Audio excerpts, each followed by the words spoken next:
blind to it. So open your eyes, awake to righteousness, and stop being asleep, man. Stop following after this world. All right?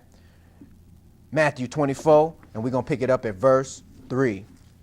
Matthew 24 and verse 3. When you get it, go ahead. And as he sat upon the Mount of Olives, the disciples came unto him privately, saying, Tell us, when shall these things be, and what shall be the sign of thy coming and of the end of the world? Oh, the end of the world, huh? If you had the Lord right there with you, that's probably one of the first questions that you're going to ask. God, when is the end of the world, right? That's going to be one of your biggest questions that you got, because we all want to know. And you say, what's the sign of this coming? But they came at him privately. Why?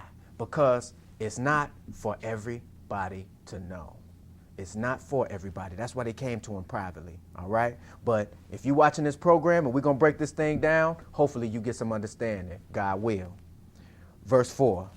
And Jesus answered and said unto them, Take heed that no man deceive you. Before I tell you what the end of the world is going to be like, before I tell you what my coming is going to be like, first thing you need to know is you can't be deceived. Did you see all them people back in May? May 2011, you had thousands of people all over the world running up behind this man that has deceived them into believing that Christ was coming on May 26th at 6 o'clock. Come on now. People were selling their homes, not paying their mortgages, not paying their bills, selling their cars, quitting their jobs, thinking that Jesus was going to be here that day. Well, it's August now, and he still ain't arrived. Take heed that no man deceive you. Jesus didn't say that for no reason. He's not going to tell you about the end of the world until you get some understanding first. You can't understand what the sign of his coming is going to be and what the end of the world is until you get some understanding. You just can't see it. You just won't know. You could be running around on this earth and all these prophecies is taking place right in front of you and you have no idea. You have no clue of what's going on because you have no understanding. You haven't asked God to give you understanding. Ask him for some and you shall receive it. All right? So take heed that no man deceive you. You a man too. Don't let yourself deceive yourself. Believe me, you can lie to yourself. You can run around here thinking that you right in your own mind. Believe me, don't do it. Take heed that no man deceive you. First, now we can get into what the end of the world is going to be like. Verse 5. For many shall come in my name, saying, I am Christ, and shall deceive many. And we saw that back in May. All them people was deceived because they thought Jesus was coming. They thought they were going to be raptured up. But you can't find that here. Jesus said the angels don't even know. He himself don't even know the time that he coming, but the Father only. So you mean to tell me some man know when he coming? To know the day, the time, and everything? Come on now. Think about what's going on here. Think about what you being taught. Think about what you being showed. Don't follow these lies out here with these men, man. Verse 6. And ye shall hear of wars and rumors of wars. See that ye be not troubled, for all these things must come to pass, but the end is not yet. Go ahead. For nation shall rise against nation, and kingdom against kingdom, and there shall be famine and pestilence and earthquakes in divers places. So Jesus told us to watch out for wars, rumors of wars, nations rising against the nations, kingdoms against kingdoms. He told us to watch out for famines, pestilence, earthquakes in diverse places. He told us to watch out for these things. This is the signs for you to know what time it is. These are the signs for you to know what the end of the world is and what it's going to be. All right? So we're going to look at this a little bit.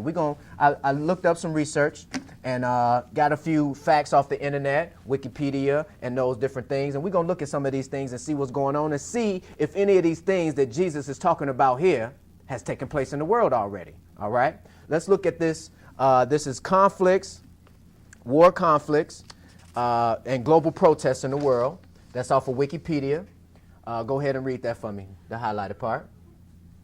The United Nations defends major wars as military conflicts afflicting 1,000 battlefield deaths per year. In 1965, there were 10 major wars underway. The new millennium began with much of the world's consuming in armed conflict or cultivating an uncertain peace. As of mid-2005, there were 8 major wars underway. down from 15 at the end of 2003, with as many as 24 lesser conflicts ongoing with varying degrees of intensity. They call them lesser conflicts. 24 so-called lesser conflicts going on. But war is war. I don't care if it's between 10 people or 1,000 people or 1,000,000 people. War is war. The Lord told us to look out for that. You will see wars and rumors of wars. This country right now is in 2 wars. You in Afghanistan and we in Iraq. And we've been there since when? 2002, 3? 3. Right? We've been going through these wars. All right, so this country's in it. And then countries all over the world right now are in conflict, especially a lot of African countries are in conflict. Then you got China talking about getting into it. You got Iran talking about getting into it. You got Russia talking about getting into it. You got the EU talking about getting into it. All right? So it's happening. Wars and rumors of wars. Just watch your news, man. Just check out CNN sometimes. You will see these things. All right? Get on, do your research and look it up and see what time that you are in. It's that simple. We are living in the information age. You can go in your pocket and pull a computer out and look up anything that's going on in this world right now, right from your cell phone.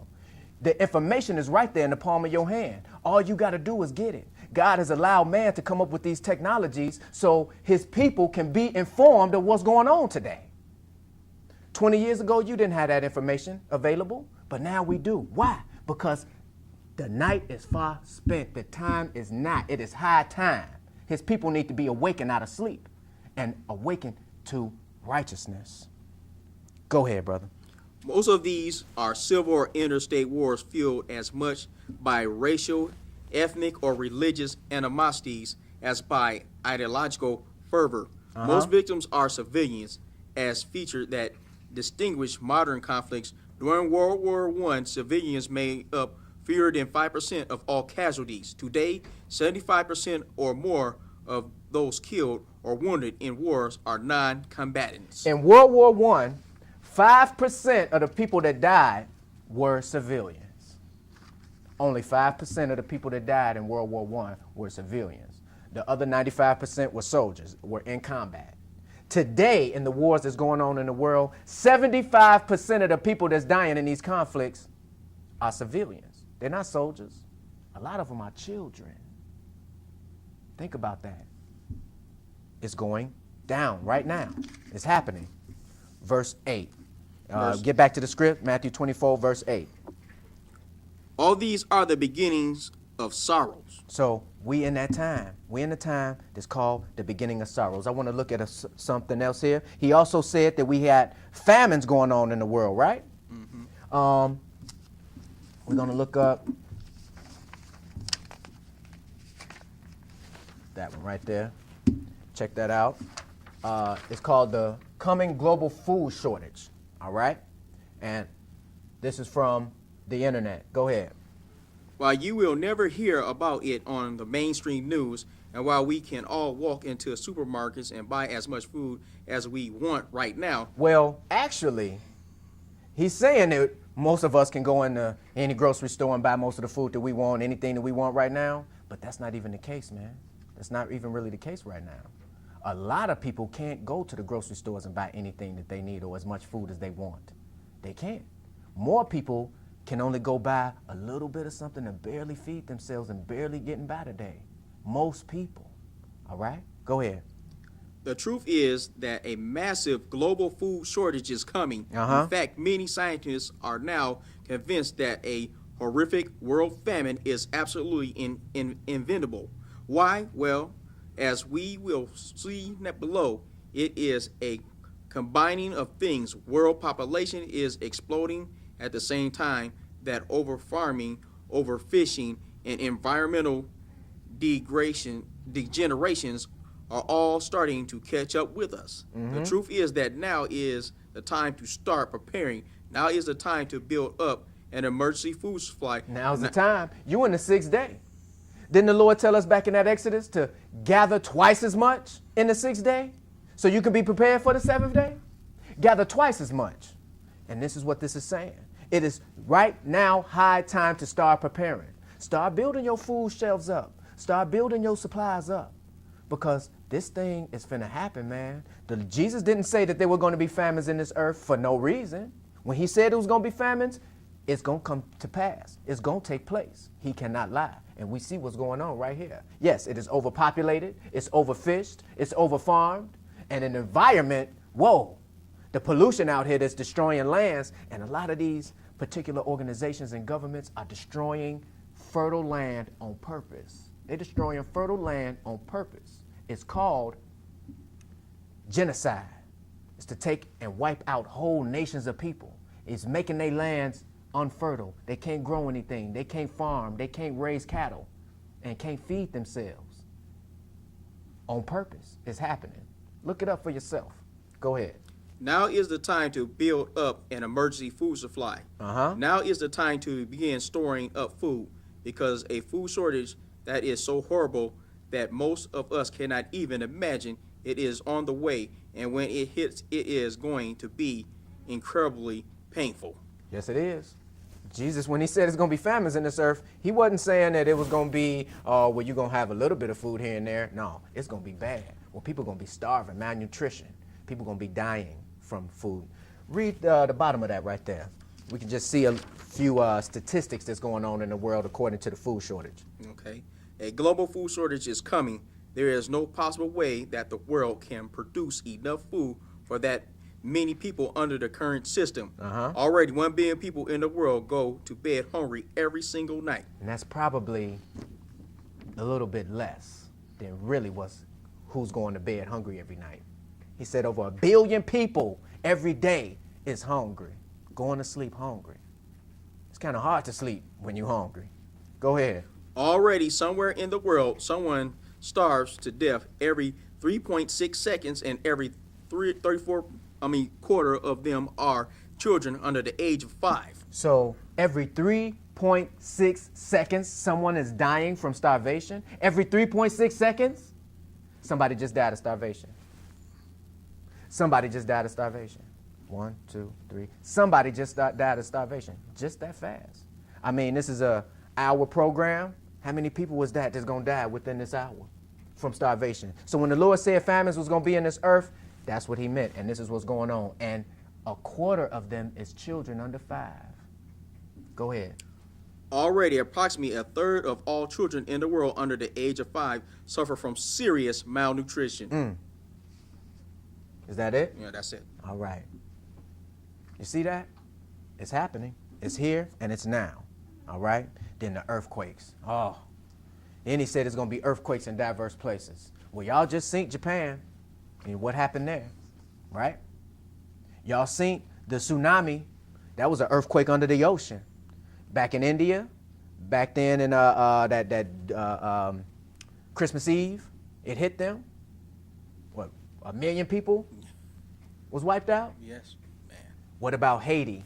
Over 200,000 died in Haiti. This is all happening. We have never seen this much stuff going on in the earth at the same time. Ever. You can go through history and you will never see these type of things happening all at once. These earthquakes, the tornadoes. Man, the tornadoes this year have been historic. Historic. You've never seen a mile-wide tornado that moved from east to west instead of north to south. This tornado was a mile wide, and it traveled for about 25 miles. Tornadoes don't travel that far, but this one did. Find out what's going on in this world today. Find out what's happening. See what's going on. Take a look at it, and you will see that the night is far spent. What Jesus said here to warn us about the end times, these things have already taken place. There's really nothing left. There's one thing left that really has to take place, and that's the temple over there being built, that third temple. That's the last thing that we're waiting on. Everything else is in this earth. Everything else is taking place. All the prophecies are being fulfilled right in front of our eyes. Wake up to it, people. Understand what's going on.